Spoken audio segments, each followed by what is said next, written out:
Hey, this is Jake from Alpine Ski Center, and we're going to be showing you how to tune a pair of skis. So the first thing you're going to want to do is grab your skis and find a suitable work area.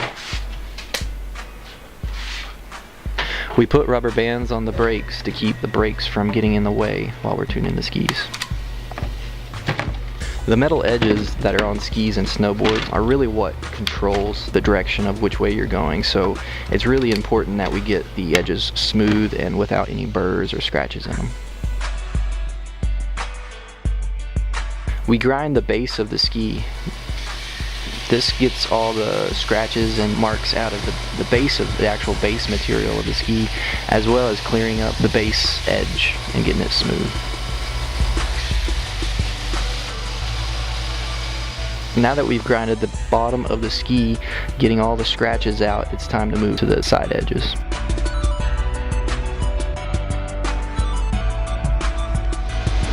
So now we grind the edge of the ski. Basically what we're trying to do is get the 90-degree metal edge of the ski as sharp and smooth as possible. After grinding the first edge, flip the ski over and grind the next edge.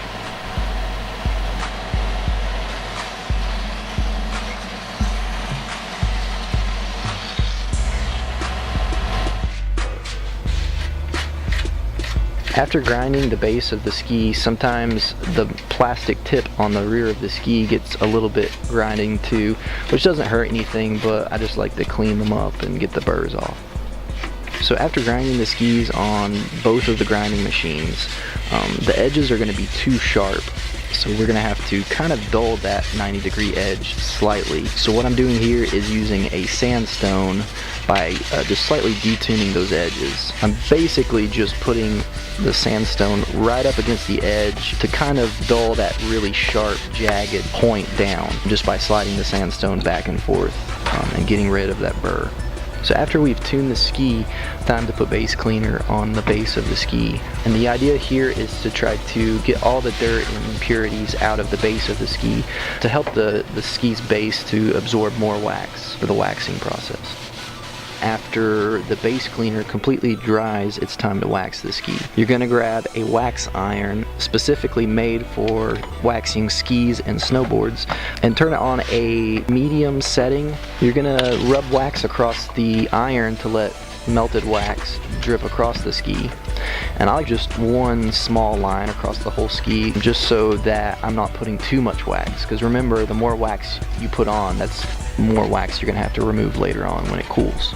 So after this, you're going to want to spread all the wax out evenly with the iron, making sure that you're not missing any spot on the ski.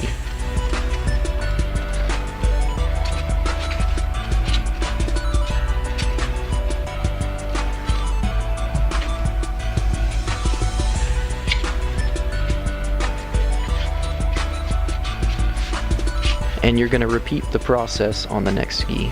You're going to want to cover every bit of the bottom of the ski to the base material, making sure that there's no bare spots. You're going to want to make sure that the wax dries to room temperature before you scrape them. After the wax has cooled to room temperature, you're going to want to scrape it with a plexiglass wax scraper. I like to go from nose to tail in a directional pattern when I'm scraping it. So by applying wax with a iron that's hot, it gets the molten wax to embed inside the base. By letting it cool, it hardens, and that wax that's inside the base kind of gets stuck in the base so that it holds more wax to the base.